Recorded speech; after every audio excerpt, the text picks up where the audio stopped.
In the previous video, we talked about how The Muppet Show redefined puppetry in media and became a smash success over the 5 seasons of its existence. I also watched every episode in that video. We're in luck, because The Muppet Show was not the only thing the Muppets would star in. Far from it, actually. In 1979, the Muppet movie was released in theaters and made the Muppets even more popular. And that's what we're here to discuss today. Hey you, do you live in Disney World? Nope. Exactly. Do you wish you lived in Disney World? No, not really. Well, that doesn't matter.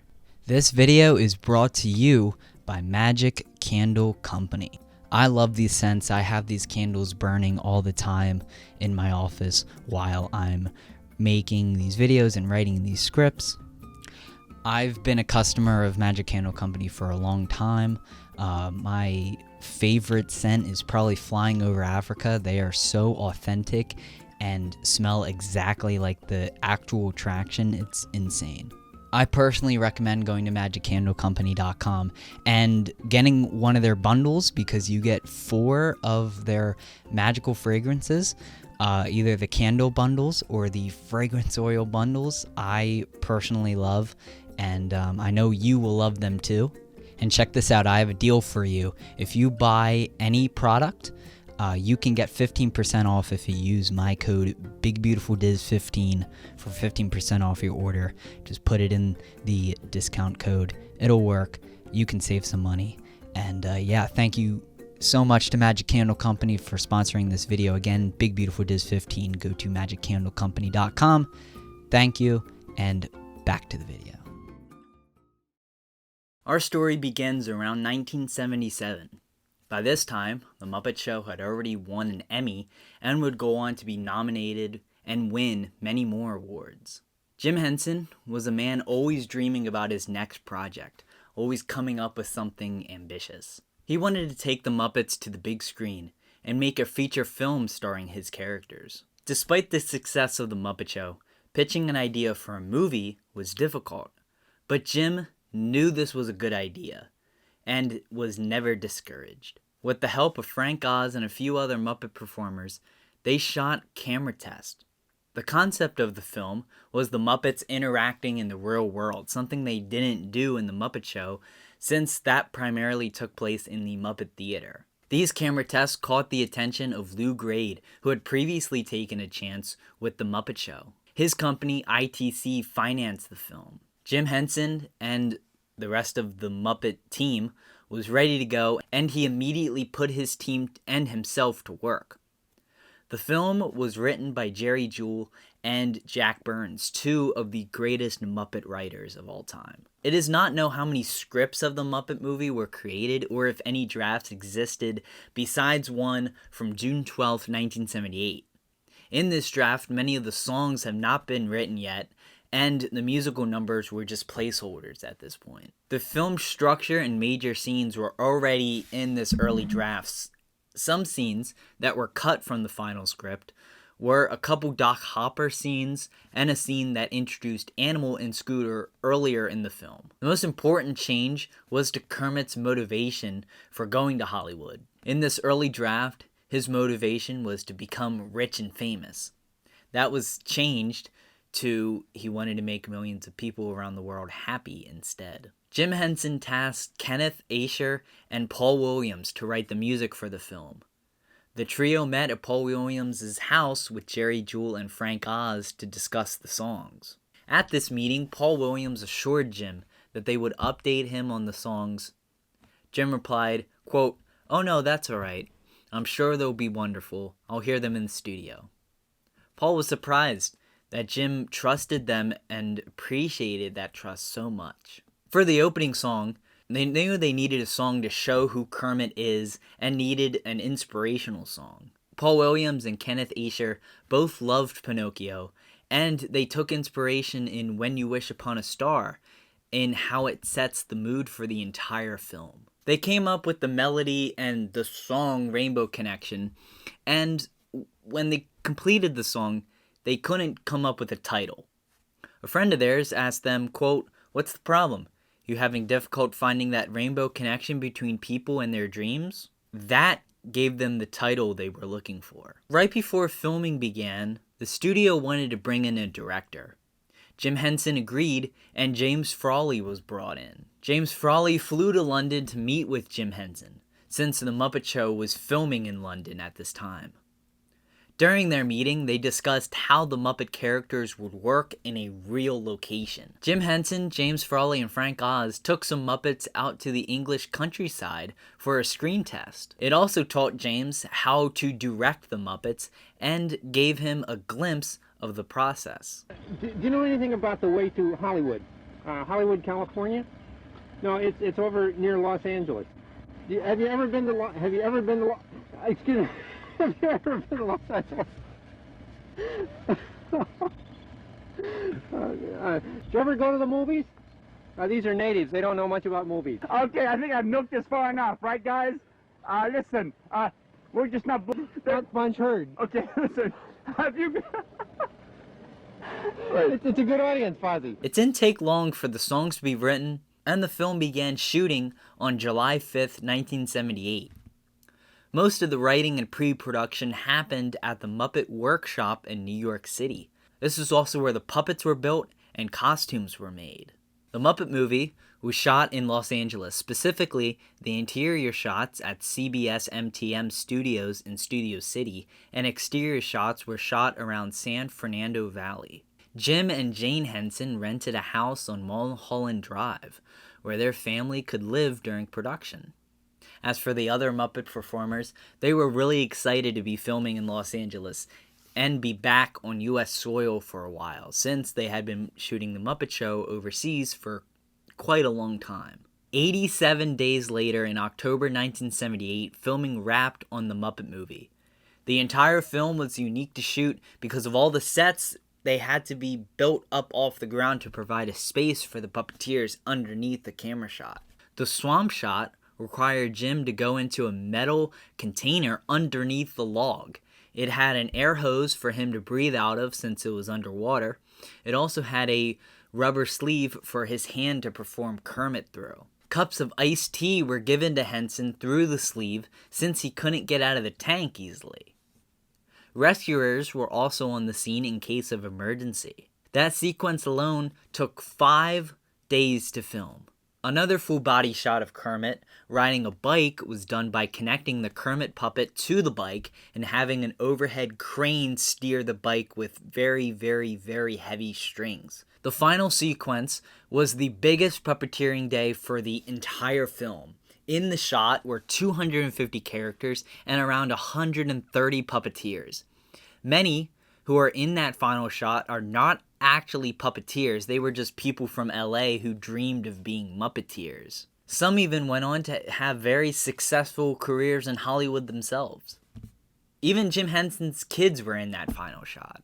The Muppet movie premiered in London at the Leicester Square Theatre on May 31st, 1979. The premiere was attended by Princess Anne. The Muppet movie premiered in the US on June 21st at the Cinerama Dome in Los Angeles. It was released in the theaters the very next day. Audiences loved the Muppets' film debut, getting positive reviews from both critics and general audiences. The film was nominated for 2 Oscars, Best Original Song and Best Score. Rainbow Connection was also nominated for Best Original Song at the Golden Globes. The Muppet movie won Best Fantasy Film at the Saturn Awards. Let's talk about the plot of the film. The Muppet movie begins with Kermit in the swamp. After singing Rainbow Connection, he is approached by a Hollywood agent looking for directions. He encourages Kermit to go to Hollywood and pursue a career, and that's exactly what Kermit does. While traveling, he encounters Doc Hopper, who is the owner of a struggling fried frog legs restaurant. He thinks Kermit will be a great mascot, and he chases Kermit throughout the film. Kermit stops at the El Sleazo Cafe, where he meets Fozzie Bear and invites him to come to Hollywood as well. The two set off for Hollywood, and on their journey, they also meet the Electric Mayhem, Gonzo, Sweetums, and Miss Piggy. Miss Piggy immediately falls in love with Kermit, and after not showing up for a date, Kermit finds Miss Piggy captured by Doc Hopper. The two escape, and Kermit decides to face Doc Hopper in a showdown. This is a great scene. Kermit makes a great speech to Doc about letting him and his friends go to Hollywood. Meanwhile, Animal eats Dr. Bunsen Honeydew's growth pills and scares away Doc Hopper. The Muppets do reach Hollywood at the end of the film. They meet Lou Lord, who's played by Orson Welles and is named after Lou Grade. He signs the Muppets to the standard Rich and Famous contract. The beginning and end of this film is also interesting because it breaks the fourth wall by taking place in a screening room where the Muppets are literally screening the exact movie that we're watching. Not many films have done this before and since. Speaking of watching films, let's go to my screening room, also known as my living room, and watch the Muppet movie. What's up? I'm done watching the Muppet movie, and man, this is one of those movies that I watch, and I'm like, going into it, I'm like, yeah, this is a good movie. You know what I mean? It's like, it's a classic movie, obviously. I'm like, this is going to be a great watch. And then I when I'm done watching it, it reminds me how great of a film the Muppet movie really is. And there's multiple reasons for that. There's multiple classic moments, and many of them we'll talk about, obviously. It's so charming. Let's talk about the charm of this film. To me, the charm is all the physical sets and everything like that. I personally love that. Like, I like to see when, Kermit's riding the bike, like I was talking about, or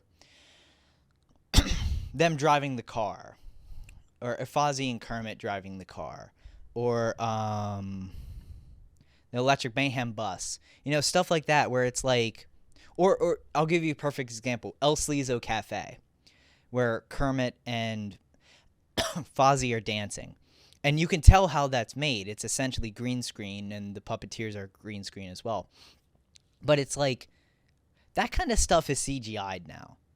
That stuff isn't physical sets anymore. And that's what I love about old movies from the 70s and not so much the 80s. They kind of got, CGI started to come in.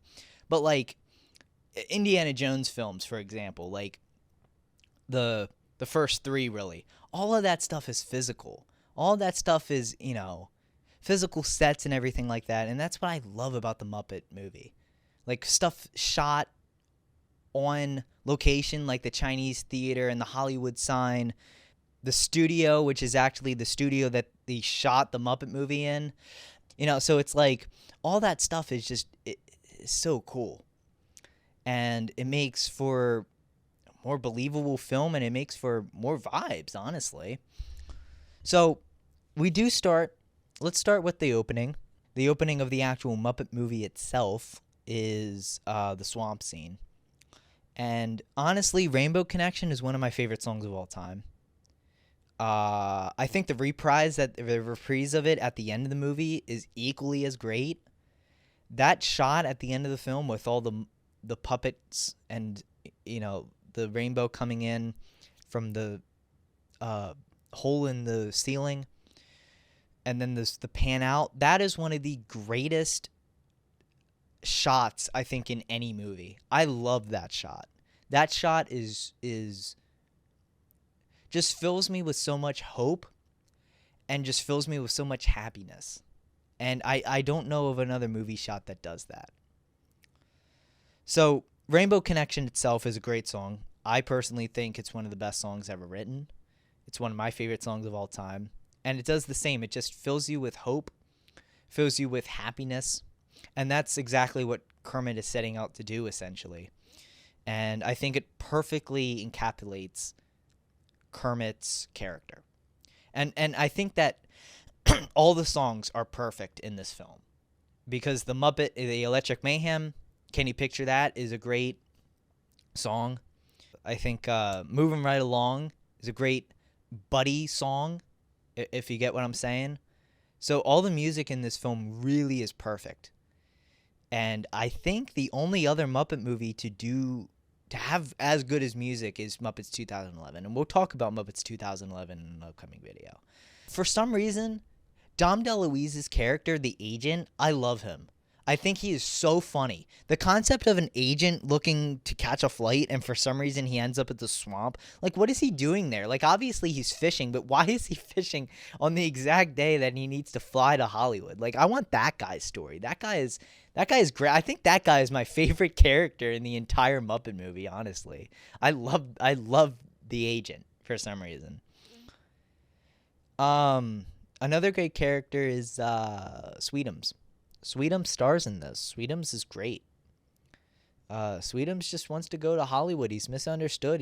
They think that he doesn't want to go with them, and he does. He's dedicated. You know, at the end of the film, he does make it to Hollywood with them. You know, that's a classic scene as well. And them buying the car. Doc Hopper could have been a better villain, I feel like. I thought he was just bad. Like, I didn't think he was that great of a threat to Kermit. It's like, why doesn't he just use Kermit's likeness on like the billboards and stuff? He can. Like, it's not copyright. Like, I'm sure I don't know the legalities of Muppets rights in the Muppet universe. What's stopping him from just using Kermit? His likeness. What's stopping him from that? You know? I'm sure that he wouldn't get in legal trouble. I'm sure that there's not. If the Muppets wanted to press charges against somebody like that, I'm sure they couldn't. You know what I mean? I don't know about Muppets rights in the Muppet universe, but Miss Piggy, I can find in the Muppet Show at least, Miss Piggy can be very annoying. In this, she's really good. I think this is her best role in any film, any Muppet film that she's in. This is perfect for her because they establish her as loving Kermit, and they establish Kermit loving her as well, or liking her. But they also establish her as the, you know, the badass that doesn't take any shit from anyone. And I think that's great. You know, a lot of the times women side characters like that, especially the type that Miss Piggy could be, and Miss Piggy is basically subverting the expectations of, Marion from Indiana Jones. She essentially is not a character in Raiders. As much as a great movie that is, her character needs work because she's not a character. Miss Piggy could have easily fallen into that trap, but a great job to the writers for writing her in a way that's compelling and a way that gives her something to do in the movie, but also at the same time be very attached to Kermit. Gonzo's Gonzo. You know, Gonzo is doesn't really have a lot to do in this movie, but again, they're on their way to Hollywood, and then also he has the iconic balloon scene with Richard Pryor where he floats up with the balloons. And then also Rolf. Rolf's a great character. I don't understand why Rolf got so shortchanged in the other Muppet movies, because he's like barely in the ones like after like Caper. And I don't really understand that, because I love Rolf. Rolf sings a great song in this with Kermit. You know, I hope that something better comes along. It's a great song. Rolf is a great character. Rolf has a great in the Muppets 2011. Rolf has a unbelievable bit in that movie. And yeah, bring Rolf back, please. Very underrated Muppet character, I think, is Max. I like Max a lot. I wish Max would have stayed. It doesn't really make a lot of sense to me why Max runs away with the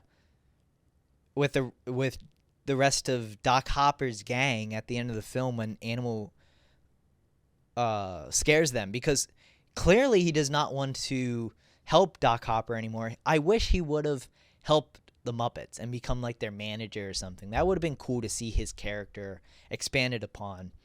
But I hope that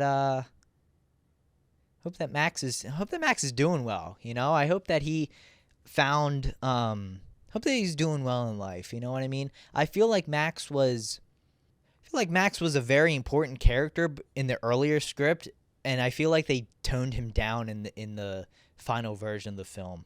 And it's kind of a shame because I like Mac. The Electric Mayhem painting the car to be rainbow is such a funny concept to me because they paint the car to be more noticeable. So, of course, they want to go to the dealership and get a new car. You know what I mean? But yeah, I think that this movie, I think it's a great film. I really do. It deserves its like classic status. And it has everything in it, everything classic Muppets in it. It has everything that makes the Muppets fantastic. And also the writing in this is pretty unbelievable too. Like the desert scene I think is one of the most batshit insane endings to any film because it just like it falls into place and it's just like, oh, Doc Hopper's gone now. And like I also said, it has everything that makes the Muppets special. It has a hopeful message. It has a great ending. And it's not too long, you know? It makes you it doesn't drag. It goes by very quickly. I like movies that do that suck you in and you're like, "Oh, it's already an hour and 30 minutes in." That happened to me, you know? And, yeah. Love the Muppet movie. Next video, we will talk about the second Muppet movie, the 1981 movie, The Great Muppet Caper. So I hope you enjoyed this video. And, see you in the next one, everybody.